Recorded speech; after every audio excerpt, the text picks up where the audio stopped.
Chennai K நகரில் வசித்து வரும் அரசு ஒப்பந்ததாரர் தியாகராஜன் வீடு மற்றும் அலுவலகங்களில் புதன்கிழமை இரவு முதல் வருமான வரித்துறையினர் சோதனை நடத்தி வருகின்றனர். கே நகரில் உள்ள வீடு, அசோக் நகரில் தியாகராஜன் என்டர்பிரைசஸ் உள்ளிட்ட நிறுவனங்களில் சோதனை நடைபெற்று வருகிறது. மத்திய மற்றும் மாநில அரசுகளின் நெடுஞ்சாலை பணிகளுக்கான ஒப்பந்ததாரராக தியாகராஜன் கடந்த 20 வருடங்களாக செயல்பட்டு வருகிறார். அத்துடன் சென்னை மாநகராட்சியின் முக்கிய அரசு ஒப்பந்ததாரராகவும் இருந்து வருவதாக சொல்லப்படுகிறது. கோடிக்கணக்கில் லாபம் ஈட்டும் இத்தொழில் மூலம் கிடைக்கும் வருமானத்தை முறையாக கணக்கு காட்டாமல் இருந்ததாக கூறப்படுகிறது. சமீபத்தில் 23 கோடி ரூபாய் மதிப்புடைய சொத்து ஒன்றை வாங்கிய தியாகராஜன் அதை மறைத்து 10 கோடிக்கு வாங்கியதாக கணக்கு காட்டியுள்ளார்.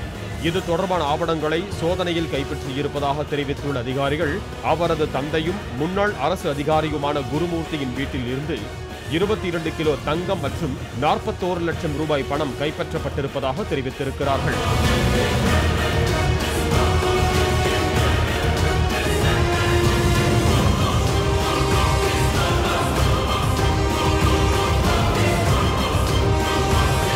அரசு ஒப்பந்ததாரரான தியாகராஜன் தமிழக நெடுஞ்சாலை துறையில் தலைமை பொறியாளராக பணியாற்றி ஓய்வு பெற்ற குருமூர்த்தியின் மகன்.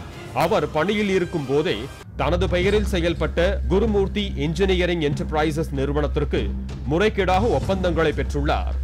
அதன் பிறகு தனது மகன் தியாகராஜன் பெயரில் நிறுவனத்தை மாற்றி ஒப்பந்தங்களை பெற்று வந்துள்ளார். அங்கு கைப்பற்றப்பட்ட அரசு ஒப்பந்தங்கள் மற்றும் வரி ஏய்ப்பு செய்ததற்கான ஆவணங்களின் அடிப்படையில் தியாகராஜனிடம் வருமான வரித்துறையினர் விசாரணை மேற்கொண்டு வருகின்றனர். மத்திய மாநில அரசுகளின் ஒப்பந்ததாரரான தியாகராஜன் வீட்டில் சோதனை நடத்தப்பட்டு கோடிக்கணக்கான ரூபாய் வரி ஏய்ப்பு செய்யப்பட்டுள்ளதற்கான ஆவணங்கள் சிக்கியிருப்பதால் இந்த ஒப்பந்தங்களோடு தொடர்பு